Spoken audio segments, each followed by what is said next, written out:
लूका का सुसमाचार इसका 15 अध्याय उसका 11 से लेकर हम लोग देखेंगे। फिर उसने कहा, किसी मनुष्य के 2 पुत्र थे। उनमें से छोटे ने पिता से कहा, हे पिता, संपत्ति में से जो भाग मेरा है वह मुझे दे दीजिए। उसने उनको अपनी संपत्ति बांट दी। बहुत दिन न बीते थे कि छोटा पुत्र सब कुछ इकट्ठा करके दूर देश को चला गया और वहाँ कुकर्म में अपनी संपत्ति उड़ा दी। जब वह सब कुछ खर्च कर चुका तो उस देश में बड़ा अकाल पड़ा और वह कंगाल हो गया। इसलिए वह उस देश के निवासियों में से एक के यहाँ जहाँ पड़ा, उसने उसे अपने खेतों में सूअर चराने के लिए भेजा। और वह चाहता था कि उन फलियों से जिन्हें सूअर खाते थे अपना पेट भरे, और उसे कोई कुछ नहीं देता था। जब वह अपने आप में आया तब कहने लगा, मेरे पिता के कितने ही मजदूर को भोजन से अधिक रोटी मिलती है और मैं यहाँ भूखा मर रहा हूँ। मैं अब उठकर अपने पिता के पास जाऊंगा और उससे कहूंगा कि पिताजी, मैंने स्वर्ग के विरोध में और तेरी दृष्टि में पाप किया है। अब इस योग्य नहीं रहा कि तेरा पुत्र कहलाऊं। मुझे अपने एक मजदूर के समान रख ले। तब वह उठकर अपने पिता के पास चला। वह अभी दूर ही था कि उसके पिता ने उसे देखकर तरस खाया और दौड़कर उसे गले लगाया और बहुत चूमा। पुत्र ने उससे कहा, पिताजी, मैंने स्वर्ग के विरोध में और तेरी दृष्टि में पाप किया है और अब इस योग्य नहीं रहा कि तेरा पुत्र कहलाऊं। परंतु पिता ने अपने दासों से कहा, झट अच्छे से अच्छा वस्त्र निकाल कर उसे पहनाओ और उसके हाथ में अंगूठी और पांवों में जूतियां पहनाओ। और वचन का अंदर एक पापी व्यक्ति अपना पाप छोड़कर परमेश्वर के पास जो लौट कर जो वापस जो आएगा, उसका विषय पर प्रभु यीशु मसीह ने एक दृष्टांत का रूप से अपना चेलों को समझाया है। इसमें जो पिता के बारे में जो लिखा हुआ है, पिता परमेश्वर के बारे में है, और जो लौट कर जो वापस आ गया जो पापी के बारे में जो लिखा है वो हम लोग हैं। क्लियर? सबसे पहले मैंने बता दिया, ये दृष्टांत मैंने कहा, 100 के अंदर ये एक तो क्या हो गया। दूसरा क्या लिखा है, 10 का अंदर से एक हो गया। इसके बाद तीसरा हम लोग पढ़ेगा, 2 का अंदर एक तो क्या हो गया। अब इसका विषय पर मैं आपको आज बताना जा रहा हूं। एक व्यक्ति अपना पिता के अंडर में रहने के लिए उनको मन नहीं था। हम सब लोग ऐसे हैं, हमारा पिता का अंडर में रहेगा, मुझे कुछ काम करना पड़ेगा। मेरा दोनों बच्चा लोग मुझसे भी बड़ा है, लेकिन कभी कभी बिना मुझसे पूछकर अपना बाइक लेकर बाहर जाता है।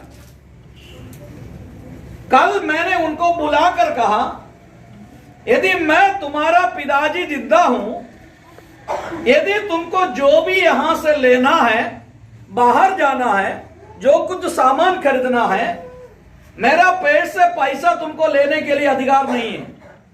तुमको जो भी चाहिए मुझसे पूछना है। बिना मुझसे पूछ कर तुमको कुछ भी नहीं कर सकता है। सही है गलत है? बोलिए। तब बच्चा का अंदर क्या हो जाएगा, गुस्सा आएगा। क्या एक बाइक लेकर बाहर जाना है, आपसे पूछना है? क्या मुझे बाहर जाकर कोई सामान खरीदना है, आपसे पूछना है? बच्चा लोग कहेगा, आप लोग भी पूछेगा। लेकिन मैं पिता हूं, मेरा दोनों पुत्र है और आप भी पिता हैं, आपको भी बेटा बेटी है। यदि उन लोग जो भी करना है अपना पिता से क्या करना है। अब एक जो लड़का, 2 व्यक्ति थे, 2 लड़का है। एक इसी में छोटे वाला, उन्होंने सोचा मैं अपना पिताजी के अंडर में रहने पसंद नहीं करता। तो पिताजी के पास आकर कहा, हे पिताजी, आप में मेरे लिए जो संपत्ति कितना है वो हमें दे दीजिए। सोचिए, तब ये लड़का ने कुछ संपत्ति नहीं बनाया है, पिताजी कुछ संपत्ति बनाया है। ये संपत्ति तुम्हारा नहीं है, लेकिन ये लड़का ने कहा पिताजी का संपत्ति मेरा भी है, इसलिए मेरे लिए जो संपत्ति है मुझे दे दीजिए। ये लड़का का कभी भी पूछने का अधिकार नहीं है। कारण क्या है? इन्होंने कुछ भी कमाकर यह संपत्ति नहीं बनाया। जब पिताजी को मन होगा तब पिताजी क्या करेगा? उनको अपना संपत्ति बांट कर दे देगा।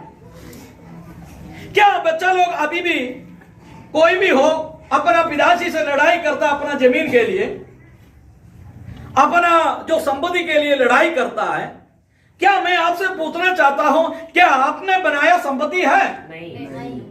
फिर आप क्यों पूछ देता है मेरा संपत्ति मुझे दे दीजिए? इसका कारण नहीं है, पिता का जो भी संपत्ति का वारिस मैं हूं, आप हूं, इसलिए आज नहीं तो कल मेरा पास ये संपत्ति आएगा। लेकिन ये लड़का का जो प्रत्येकता यही है, उन्होंने सोचा मैं अपना पिताजी का अंडर में, नीचे उसका शासन में, अनुशासन में मैं नहीं रहना चाहता हूं। ये एक स्कूल है, ये स्कूल का अंदर एक डायरेक्टर है, प्रिंसिपल है, टीचर है। बच्चा लोग कहेगा मैं आपका नियम कानून का अनुसार मैं नहीं चलूंगा, मेरे लिए एक नियम है। मेरा स्कूल में एक लड़का जूता पहनकर आया लेकिन मोजा नहीं पहना, जैकेट नहीं पहना। तब मैंने पूछा क्यों तुम ये जैकेट नहीं पहना और मोजा क्यों नहीं पहनता है? तब उन्होंने बोला हम नहीं पहनेंगे। मैंने उनको बता दिया ये भाई साहब, ये बेटा, ये स्कूल तुम्हारा नहीं है, ये स्कूल मेरा है और हमारा जो भी शासन अनुशासन है, नियम कानून है, वही यहां चलेगा। तुम अपना मन से कल कोई भी कपड़ा पहन कर आए, कोई भी निकर पहन कर आए, कोई भी गंजी और बरमूडा पहन कर आए, इसका अंदर आपको प्रवेश नहीं कराएगा। यह स्कूल के लिए क्या है? एक नियम है, एक कानून है। यदि सभी बच्चा जो पालन करते हैं तो आपको भी ये क्या करना पड़ेगा? पालन करना ही पड़ेगा, अन्यथा तुमको इस स्कूल से बाहर जा सकता है, दूसरा कोई भी स्कूल में तुमको अपना नाम लिख सकता है, कोई दिक्कत नहीं।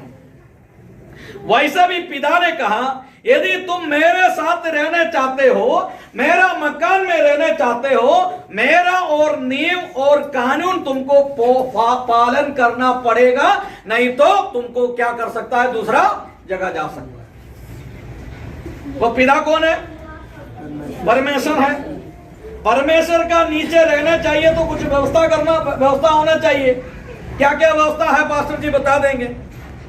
वही व्यवस्था पालन नहीं करेगा, तुम दूसरा पिता के पास जाओ, वहां तुम्हारे लिए दूसरा पिता शैतान क्या कर रहा है? तुम्हारे लिए इंतजार कर रहा है, इधर आइए, इधर आइए, इधर आइए।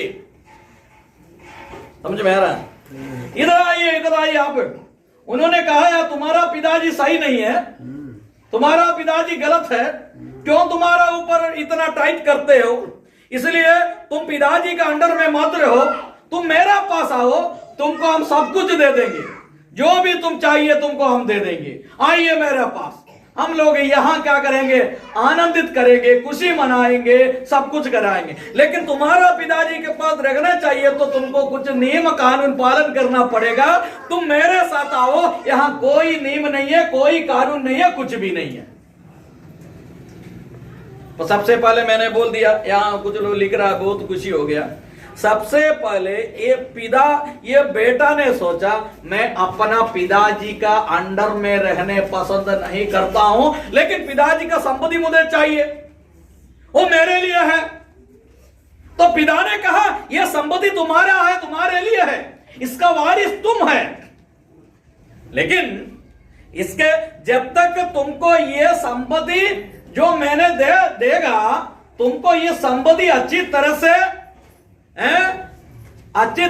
ये संपत्ति देखभाल करने के लिए जब तक तुम्हारे पास क्षमता होगा तब तक तुमको मैंने कुछ नहीं देंगे। जब तक मैं जिंदा हूं, यदि तुम शादी होगा तुमको बच्चा जन्म होगा, फिर भी जब तक मैं जिंदा हूं मेरा सरकार यहां चलेगा, तुम्हारा सरकार नहीं चलेगा।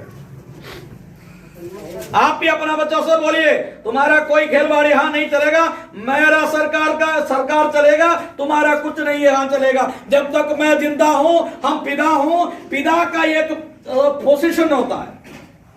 लेकिन ये लड़का ने कहा मैं अपने आपके साथ रहना पसंद नहीं करता।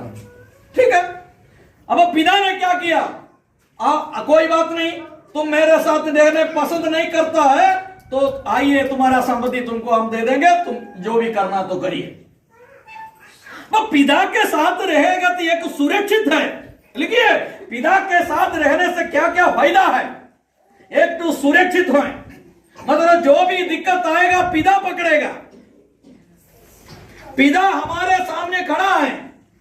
जो भी परेशानी आएगा, दुख आएगा, दर्द आएगा, कुछ कोई भी आएगा, पिता क्या करेगा, तुम्हारे लिए एक सुरक्षा का एक दीवार बनकर तुम्हारे लिए पिता क्या करेगा, खड़ा हो जाएगा। क्या आप पिता का अनुशासन में रहने पसंद करते हो? लेकिन ये लड़का ने बोला मैं पिता का अनुशासन में रहने के लिए पसंद नहीं करता। उन्होंने बोला ठीक है, मेरे लिए जो संपत्ति है दे दीजिए। पिता कितना अच्छा पिता है। क्या परमेश्वर का ये सबसे बड़ा प्रत्येकता यही है, यदि तुमने परमेश्वर से कहे मैं आपके साथ रहने पसंद नहीं करता, अपना स्वतंत्रता में परमेश्वर कभी भी हाथ नहीं लगाता है। तब आपने पूछेगा स्वर्ग में जो रहने वाला पिशाच लूसीफर कैसे पाप किया? इसका मतलब यही है, परमेश्वर का किसी का ऊपर जबरदस्ती नहीं करता है। बोलिए, को किसी का, ये दो रास्ता रखा हुआ, तुमको जो भी रास्ता चाहिए उसी में चल सकता है, ये रास्ता चाहिए इसी में चल सकता है। परमेश्वर कभी भी तुमको जबरदस्ती कर नहीं बोलेगे तुम इधर आओ इधर आओ। इसलिए क्या ये पिता को बोल नहीं सकता है तुमको उम्र कम है, तुमको मैं संपत्ति नहीं दूंगा, तुमको संपत्ति देगा तो तुम ये संपत्ति क्या करेगा, नाश करेगा, इसलिए मैं तुमको संपत्ति नहीं दूंगा, ऐसे पिता को बोल सकता था। लेकिन पिताजी ने बोला है बोलिए, पिताजी ने बोला है नहीं बोला। कारण क्या है? परमेश्वर कभी भी आपका जो स्वतंत्रता में, आपका जो डिसीजन में हाथ नहीं लगाता, जबरदस्ती नहीं करता। इसलिए परमेश्वर, इसलिए कलीसिया में आने वालों से यह कहता है आपको चाहिए तो आइए, नहीं तो मत आइए, हम लोग को कोई दिक्कत नहीं। यदि आपको चाहिए आप पढ़ो, यदि आपको नहीं चाहिए आप मत पढ़ो। यदि आपको चाहिए तो आप कलीसिया में आइए, नहीं तो आप मत आइए। हम लोग जबरदस्ती करने वाला नहीं है। हम लोग कभी भी, कोई भी पादरी है जबरदस्ती से कोई किसी से नहीं बताता है, किसी से नहीं से बोलता नहीं है आप मेरा कलीसिया में आइए, मेरा कलीसिया में आइए। नहीं, यदि आपको चाहिए तो आप आइए, नहीं तो आप मत आइए। ये पादरी लोग जो कहता है, क्या हम लोग जबरदस्ती किसी के ऊपर कोई ऐसे कहता है आप आइए? नहीं। इसलिए में क्या लिखा हुआ है, उन्होंने कहा, पिता ने सब कुछ उनको दे दिया, जितना संपत्ति है, दो लड़का है, उनको संपत्ति बांट दिया, बांट करने के बाद उनको दे दिया। ये क्या किया, जो पैसा सब कुछ मिल गया, उन्होंने क्या कर दिया, पैसा लेकर चले गया, वहां जाकर पैसा जब तक हमारा पॉकेट में रहेगा इतना दोस्त मिल जाएगा, पूछिए मत। उन लोग आपको भैया कहेगा, भाई कहेगा, चाचा कहेगा, मामा कहेगा, दादाजी कहेगा, पिताजी कहेगा, महाराज कहेगा, वो मेरा सरकार, ऐसे भी कहता है। एक दिन मुझसे एक काम कराना था, एक आदमी को, उन्होंने मुझे फोन कर बुलाया, ए महाराज जी आप कब आएंगे? मुझे आश्चर्य हो गया, महाराज मतलब ये राजा लोग को तो बुला, तो मुझे क्यों महाराज बुला रहा है? तब हमको इतना हिंदी मालूम नहीं था, हम दूसरा से पूछा क्यों इन लोग महाराज महाराज और ये सरकार आइए, ये क्यों कह रहा? मैंने पूछा, तब बोला ये बहुत बड़ा आदर आपको दे रहा है। तब आपके पास हाथ जोड़कर महाराज मेरा घर में एक बार आइए, ये सरकार मेरा घर में एक दिन आई है, ये भैया जी कहेगा, मामा जी कहेगा, चाचा जी भी कहेगा, फिर जो भी चाहिए तो सब कुछ कहेगा। जब तक मेरा पॉकेट में पैसा रहेगा तब तक दोस्त लोगों का एक बहुत बड़ा भीड़ आपका पीछे चलेगा। खाइएगा पिएगा, विदाई के संसद लोग देखा कि नहीं, उनका पीछे पैसा है, 8-8 10-10 गाड़ी से लेकर सभी लोग उनके पीछे, खाएगा पिएगा, मजा करेगा, मस्ती करेगा, सब कुछ करेगा। जब तक तुम कंगाल हो जाएगा कोई भी हमारे पास नहीं आएगा। ये क्या किया, सब कुछ खर्चा कर चुका है। कुछ लोग उधार पैसा ले लिया, कुछ लोग पार्टी बना दिया, सब कुछ कर ही अपना संपत्ति पूरा क्या कर दिया। इसी में जो लिखा हुआ है, क्या लिखा है, जब तक पढ़िए इसका 13 पढ़िए। बहुत दिन न बीते थे कि छोटा पुत्र सब कुछ इकट्ठा करके दूर देश को चला गया और वहाँ कुकर्म में अपनी संपत्ति उड़ा दी। देखिए संपत्ति पूरा उठा दी, सब कुछ खत्म हो गया। अभी उनके पास अच्छा पैंट नहीं है, शर्ट नहीं है, कपड़ा नहीं है, कुछ नहीं है, सब कुछ खत्म हो गया। सब कुछ खत्म होने के बाद पढ़िए 14 पढ़िए। जब वह सब कुछ खर्च कर चुका तो उस देश में बड़ा अकाल पड़ा और वह कंगाल हो गया। इसलिए वह उस देश के निवासियों में से एक के यहाँ जहाँ जा पड़ा, उसने उससे अपने खेतों में सुअर चराने के लिए। देखिए संपत्ति पूरा कर चुका है, तब सारे सृष्टि का मालिक का बेटा, इतना बड़ा धनी व्यक्ति, पिताजी का पुत्र, अपना घर में हजारों सैकड़ों मजदूर है, अपना घर में भेड़ बकरी गाय बाई सब कुछ है, बट उस देश का सबसे बड़ा धनी व्यक्ति का बेटा अभी कंगाल हो गया। कंगाल होने के बाद एक सुअर चराने वाला व्यक्ति का रूप से सुअर चराने शुरू कर दिया। पिता का जो अनुशासन में नहीं रहेगा भाई, तुम्हारा और मेरा स्थिति ये हो जाएगा। जब तक तुम पिता के साथ रहते हो, अपना पिता के अंडर में रहते हो, तब तक तुम्हारे पास आदर है, सम्मान है, संपत्ति है, इज्जत है, सब कुछ है। जब तक तुम अपना पिताजी का छोड़कर दूसरा दोस्त लोग का देकर चल जाएगा, तुम्हारा संपत्ति खत्म, तुम्हारा सम्मान खत्म, तुम्हारा इज्जत खत्म, तुम्हारा सब कुछ खत्म हो जाएगा। लास्ट समाज में सबसे नीचे वाला, जो गंदगी खाने वाला और गंदगी में रहने वाला सुअर का चराने के लिए तुमको क्या मिलेगा, सुअर चराने के लिए तुमको मौका मिलेगा। सोचिए, अब मैंने जो बोला सीरियस है, आप सोचिए, ये बहुत बड़ा मालिक का बेटा अभी क्या चरा रहा है, सुअर कैसे रोड पर घूमता है आप लोग को मालूम है। मैं ज्यादा बोलने का कोई जरूरी नहीं है। दो प्रकार का, दो कलर का सुअर है, एक व्हाइट कलर का भी है, एक काला कलर का भी है। सुअर क्या क्या खाता है आपको मालूम है। ये गंदगी खाने वाला एक सुअर को आप देखिए, उसको आप बढ़िया से धोइए, पानी से पाउडर लगाइए, स्प्रे मार दीजिए और बढ़िया कपड़ा पहना कर उनको एक अच्छा जगह पर रखिए। सुअर कभी भी अच्छा जगह पर नहीं रहता है, उसको गंदगी पसंद है, गंदा में वो रहने वाला है, उसको वही पसंद होता है। आप देखिए ये सुअर जो गंदगी में कितना मजा से खेलता है, उसको वहां खेलने में बहुत मजा आता है।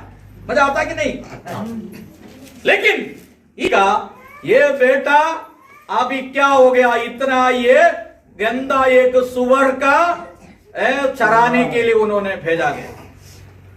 लेकिन उसका नीचे लिखा हुआ है, जो सुअर को जो देने वाला भोजन, वो भी खाने के लिए वो सोचा, लेकिन वो भी उनको कोई नहीं दिया। पढ़िए।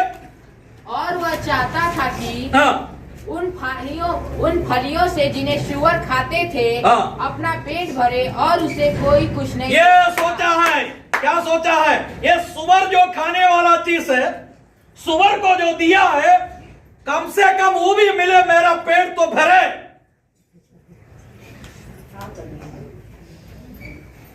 वो भी उन्होंने किसी कोई नहीं दिया। क्या भाई और बहन, मैं आपसे पूछना चाहता हूं, एक आदमी को पेट भरने के लिए क्या चाहिए? भोजन चाहिए। भोजन नहीं तो फल चाहिए। क्या 4 रोटी खाएगा तो हमारा पेट तो भरेगा? सब्जी नहीं रहेगा तो भी भूख लेगा, तो रोटियों तो खाएगा। इसलिए ना बोला, हम नमक रोटी खाकर जिंदगी जी रहा है।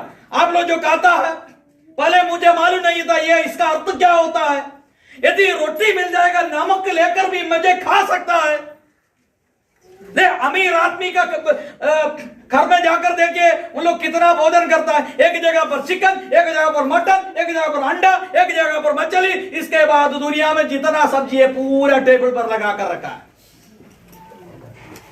स्टील बर्तन में भोजन करता है, लेकिन अभी कुछ लोग चांदी का जो बर्तन में भोजन कर रहा है। एक एक लोग कितना खाता है, लेकिन पेट भरने के लिए 4 रोटी मिल जाएगा तो बस ठीक है, हो जाएगा। लेकिन ये रोटी का जगह पर इनको जो सुअर खाने वाला चीज भी नहीं मिला हुआ है। तब सोचिए, ये सबसे बड़ा मालिक का बेटा है। घर में सैकड़ों नौकर लोग हैं, नौकरानियां हैं और गाड़ी है। उस समय का गाड़ी मतलब उस समय का बैल गाड़ी है, भेड़ बकरी है। बहुत बड़ा संपत्ति का मालिक है। उनका ये बेटा क्या कर रहा है? यहाँ सूर चरा रहा है। उसको शेविंग नहीं किया, बाल कट नहीं किया, अच्छा कपड़ा नहीं है, पानी नहीं है, कुछ नहीं है। कारण क्या है? पिता का अंडर में, अनुशासन में रहने के लिए उनको मन नहीं था। इसका कारण से उन लोग कहां तक पहुंच गया? इसके बाद पढ़िए। जब वह अपने आप में आया, हाँ। तब कहने लगा, हाँ। मेरे पिता की कितने ही मजदूर को भोजन से अधिक रोटी मिलती है। देखिए, हाँ, और मैं यहाँ भूखा मर रहा हूँ। एक दिन में सुअर नहीं चराया होगा, 1 महीना होगा, नहीं तो 1 साल होगा। जब तक वो कंगाल हो गया, तब तक अपना मन में सोचा है हम लौट जाए। पिताजी क्या कहेगा, मेरा भाई क्या कहेगा, मेरा घर में जो सेवा लोग क्या कहेगा। वापस जाने के लिए उनको क्या मन में थोड़ा शंका आने शुरू हो गया। लेकिन माइंड में यह बोलने शुरू कर दिया, मेरा पिताजी का घर में कितना रोटी नौकर लोग खाने के बाद बाकी आ रहा है। तब उन्होंने सोचा, मेरा पिताजी के साथ रहने का फायदा क्या क्या है। उस समय से उनका मन में सोचने शुरू कर दिया, पिताजी का घर में रहने के लिए क्या क्या फायदा है। टाइम टू टाइम पर नौकर से बोले रोटी लेकर आओ, रोटी गर्म नहीं है तुरंत बोले क्यों रोटी क्यों गर्म नहीं है, गर्म कर आओ। सब्जी अच्छा नहीं तो बोलो दूसरा सब्जी लेकर आओ। नमक थोड़ा सा ज्यादा हो जाए तो तुरंत बोले दूसरा सब्जी लेकर आओ। खाने के बाद बर्तन वहां रखना, वो नौकर लोग लेकर जाएगा, साफ करेगा। आप सोचिए। लेकिन उन्होंने अपना वह पुराना याद उनका माइंड में आने शुरू हो गया। मैं जो मेरा पिताजी के जो साथ रहता था, तब मुझे कितना आदर सम्मान मिलता था। हमारा नौकर लोग मेरा साथ हाथ जोड़ता था, समझो ना बात। नौकर लोग मेरे पास आकर हाथ जोड़ता था, मुझे सम्मान देता था। मैं वहां से आ रहा था तो नौकर लोग अपना जगह पर खड़ा होता था। लेकिन अभी कुछ भी नहीं है। ये जानवर भी जो खाने वाला चीज भी मुझे नहीं मिला। लेकिन उनका अंदर एक विचार आ गया, पढ़िए। मैं अब उठकर अपने पिता के पास जाऊंगा। तब उनका मन में एक विचार आ गया, मैं क्यों ऐसे रहना है। मेरा पिता बड़ा संपत्ति वाला है, संपत्ति उनके पास है, मैं क्यों इधर रहना है। उस समय उन्होंने सोचा, मैं कौन हूं। मेरा भाई और बहनों, मैं कौन हूं। उस समय उन्होंने सोचा मेरा अधिकार क्या है। जितना लोग यहां बैठते हो, मैं आपसे पूछना चाहता हूं, मैं कौन हूं, मेरा अधिकार क्या है। प्रभु यीशु मसीह ने कहा, स्वर्ग और पृथ्वी का सारे अधिकार मैं तुमको दे चुका हूं। इसलिए ये अधिकार से तुम दुनिया का कोना कोना तक चल जाओ, सारे सृष्टि को सुसमाचार सुनाओ और बीमारियों को चंगा करो।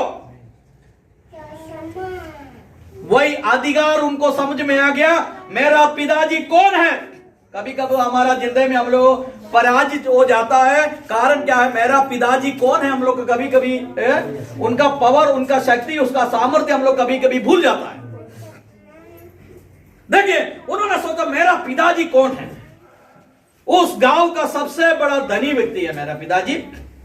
उसका पिताजी का बेटा, मैं क्यों यहां रहना है, मैं यहां रहने के क्या जरूरी है। एलिया से परमेश्वर ने पूछा, एलिया तुम क्यों इधर रहना है, कारण क्या है, तुम किधर का ड्यूटी क्या है, तुम उठाओ भोजन करो और तुम्हारे लिए बहुत और काम करने के लिए बाकी है, तुम क्यों इधर रहना भाई, तुमको यहां रहने के क्या जरूरी है, यह तुम्हारा स्थान नहीं है, तुम क्यों इधर रहना है, बोलिए, यह तुम्हारा जगह नहीं है, उठो यहां से, खाना खाओ और पानी पियो, इसके बाद सामर्थ्य और शक्ति से तुम चलो, मैं तुम्हारे लिए तुम्हारा साथ खड़ा हूं। कभी कभी हम लोग भी एक जगह पर बैठ जाता है, तुम इधर क्यों बैठते हो भाई, तुमको बैठने का क्या जरूरी है, तुम तुम्हारा अधिकार समझो, क्या है तुम्हारा अधिकार। प्रभु ने कहा सारे सृष्टि का है, सारे सृष्टि का ऊपर अधिकार तुमको दे दिया है, इसलिए तुम चलो। उन्होंने उस समय उनका अंदर विचार आ गया, मेरा अधिकार ये नहीं है, मैं यहां ऐसे रहने वाला नहीं है। कभी कभी एक महिला मुझसे कहा, सर मैं यहां शादी कर आने वाला नहीं था, मेरा पिताजी बहुत बड़ा संपत्ति वाला है, लेकिन मेरा गलती से मैंने यहां तक पहुंचा, अब दूसरे एक आदमी के साथ अब आ गया। मेरा पिताजी के पास बहुत कुछ है, लेकिन मैं क्या कर दिया है, कल जो देखा एक आदमी के साथ भाग गया, इसलिए मैं क्या हो गया, खत्म हो गया। तुम्हारा अधिकार समझो क्या है। जितना विश्वासी लोग यहां बैठा है, सभी लोग से मैं कहना चाह रहा हूं, हमारा अधिकार क्या है सोचिए। उन्होंने कहा मैं अपना पिताजी के पास जाऊंगा, पढ़िए, पढ़े बेटा। और उससे कहूंगा हाँ। कि पिताजी मैंने स्वर्ग के विरोध में और तेरी दृष्टि में पाप किया है। हाँ।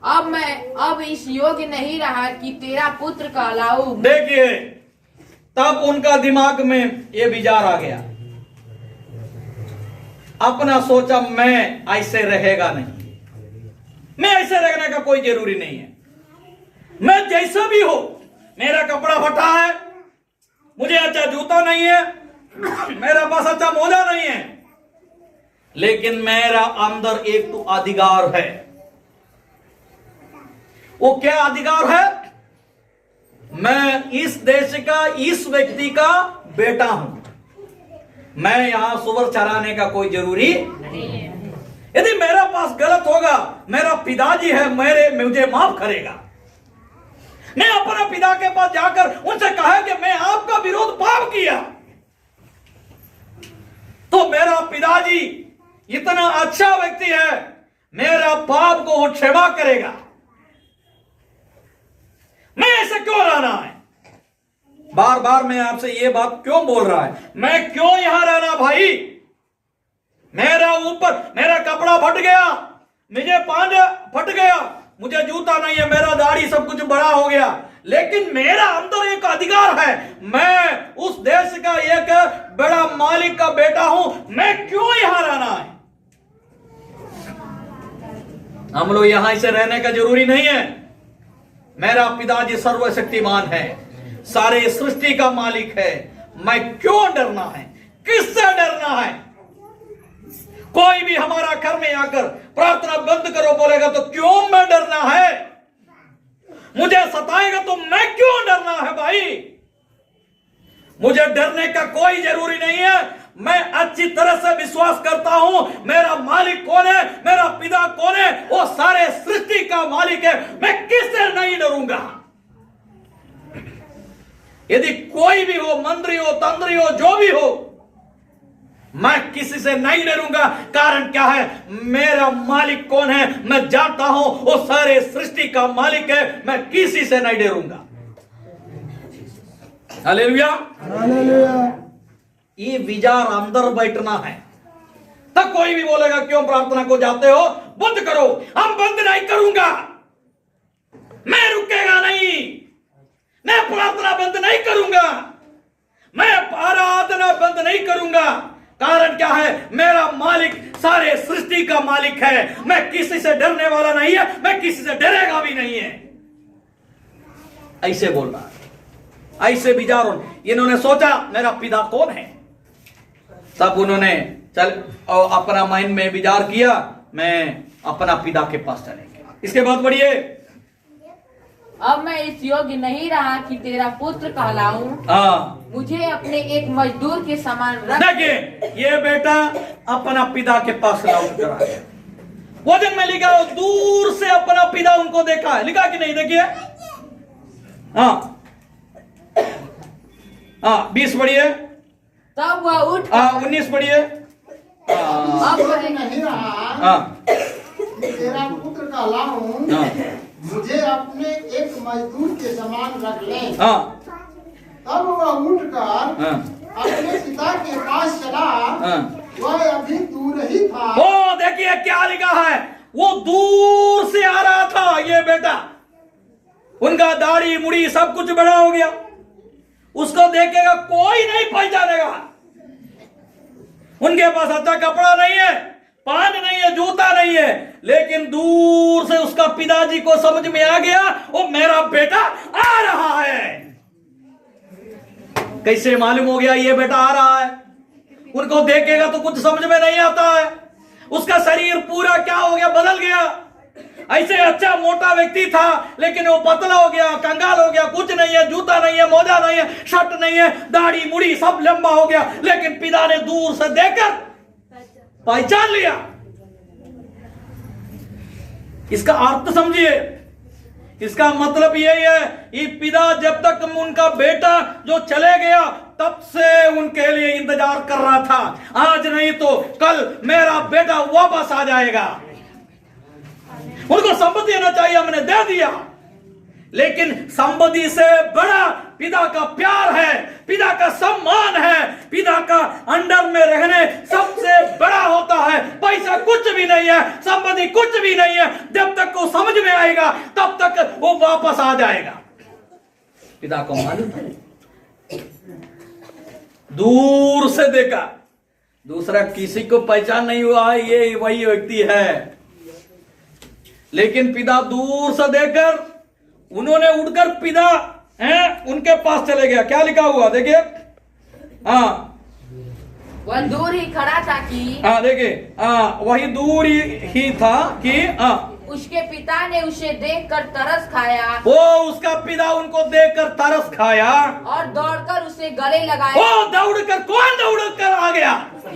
पिता ने आया है, बेटा नहीं किया। इसका अर्थ समझिए।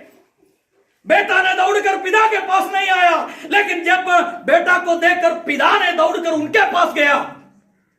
वो कितना प्यारा पिता है हमारा पिता परमेश्वर, जो पाप करने वाला व्यक्ति उनसे दूर होकर चले गया, लेकिन जो वापस आया लौट कर आने वाला को देखकर उनके पास दौड़कर जाकर उनको जाकर गला में लगाया, उनको चुमा दिया।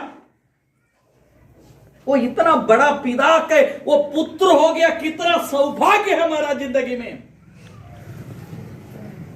वो दूर से देखकर उनके पास चले गया। उसका कपड़ा नहीं देखा, उसका शरीर का गंदगी नहीं देखा। सुअर के साथ रहता था, गंदगी नहीं देखा, लेकिन पिताजी उन्होंने गला में लगाया। लेकिन ये लड़का ने कहा, ये बेटा ने कहा, ये पिता मैं पढ़िए। पुत्र ने उससे कहा, पिताजी मैंने स्वर्ग के विरुद्ध में और तेरी दृष्टि में पाप किया है। और अब इस योग्य नहीं रहा कि तेरा पुत्र कहलाऊं। देखिए, मैं स्वर्ग और आपको विरुद्ध पाप किया, मैं कहना योग्य नहीं है, मैं आपका बेटा हूं। लेकिन पिता ने क्या कहा? परंतु पिता ने अपने दासों से कहा, झट उस अच्छे से अच्छा वस्त्र देखिए, निकाल अच्छा से अच्छा वस्त्र लेकर आओ, उसे पहनाओ, उसके पहनाओ, उसके हाथ में अंगूठी अंगूठी पहनाओ। अधिकार का चिन्ह होता है अंगूठी। राजा महाराजा का हाथ में ये अंगूठी था। वो अंगूठी निकाल कर वो मोहर मारता था पहले, मालूम है कि नहीं? राजा लोग, अभी हम लोग जो मोहर मारते हैं, वैसे राजा अपना अंगूठी निकाल कर मोहर मारता था। और राजा का जो चिन्ह था, एक अंगूठी राजा का एक चिन्ह था, अधिकार का चिन्ह है। उधर नहीं लिखा है उन्होंने जो फूल का माला पहनाया, वो नहीं लिखा है। लिखा है वो अंगूठी पहनाया, अधिकार का चिन्ह पहना दिया। ओ आज से तुम मेरा पास से दूर गया था, लेकिन तुम वापस आ गया, तुमको अधिकार देकर उन्होंने क्या कर दिया? स्वीकार कर दिया। इसके बाद कहा, अच्छा भोजन बनाओ, हम लोग खुशी मनाओ, सबको बुलाओ, सब गांव वालों को बुलाओ, सबको भोजन खिलाइए। मेरा ये पुत्र मर गया था, लेकिन क्या हो गया? इसके बाद पढ़िए, हाँ, क्योंकि 25 पढ़िए। परंतु उसका जेठा पुत्र खेत हाँ में नहीं, था। 24 पढ़िए। क्योंकि मेरा यह पुत्र मर गया था, फिर जी गया है, खो गया था, अब मिल गया है, और वे आनंद करने लगे। हाँ, इसके बाद 31 पढ़िए। उसने उससे कहा, पुत्र तू सर्वदा मेरे साथ है, और जो कुछ मेरा है वह सब तेरा ही है। हाँ, परंतु अब आनंद करना और मगन होना चाहिए, क्योंकि यह तेरा भाई मर गया था, फिर भी जी गया है। लेकिन उसका बड़े वाला जो पुत्र ने पूछा, आप पिताजी क्यों उनको आपने दोबारा स्वीकार किया? ये बड़ा वाला लड़का हो गया, छोटा वाला चले गया, संपत्ति पूरा मेरा हो जाएगा। बड़ा वाला बेटा ने सोचा संपत्ति पूरा मेरा हो जाएगा, छोटा वाला तो चले गया। लेकिन पिता ने क्या कहा? आज आनंद करने का बहुत जरूरी है। कारण क्या है?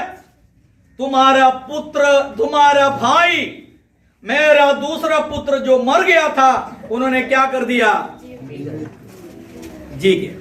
मेरा प्रिय भाई और बहनों, मैंने कहा केवल इतना ही कहा, पिता परमेश्वर जो पापियों के लिए कितना दया करता है, और पिता के पास से दूर गया, एक पुत्र लौट कर आ गया। प्रभु यीशु मसीह ने एक दृष्टांत कहा, पिता के साथ रहने में क्या क्या फायदा है, और पिता से दूर रहेगा क्या क्या दुर्घटना है जिंदगी में, मैंने आपको बता दिया। यदि आप गलत कर दिया, आप वापस आएगा तो पिता आपसे कितना प्यार करने वाला है। ये तीनों बात आपको मैंने बता दिया। इसलिए मैं आज इतना बोलकर मेरा बात को विराम करना चाहता हूं।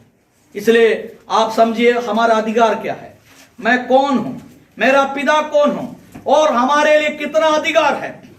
वैसे परमेश्वर ने, यीशु ने कहा वैसे ही है, एक पापी मन फिरा कर आएगा तो स्वर्ग में कितना बड़ा आनंदित और खुशी। यही ये काम हम लोग कर रहा है। एक एक लोग के पास जाकर सुसमाचार बोलकर वो परमेश्वर से दूर हो गया व्यक्ति को परमेश्वर के पास लेकर आने वाला काम है हम लोग कर रहा है। ये इसका बीच में समस्या होगा, परेशानी होगा, दिक्कत होगा। शैतान के साथ जो रहने वाला लोग परेशान तो करेगा, लेकिन हमारा अधिकार समझिए। यदि जिएगा तो जिएगा, मरेगा तो मरेगा। पौलुस ने कहा वो जिएगा तो अच्छा है, मर जाएगा तो मेरे लिए लाभ है। हमारे लिए परमेश्वर ने जितना समय दिया वो खत्म हो गया, वही सोचना है। लेकिन हम लोग का काम यही है, परमेश्वर से दूर हो गया उनको लेकर आने के लिए हम लोग को परमेश्वर हम लोग को रख दिया। इसलिए आज की ये बात कर मैं अपना बैठने चाहता हूं। मुझे लगता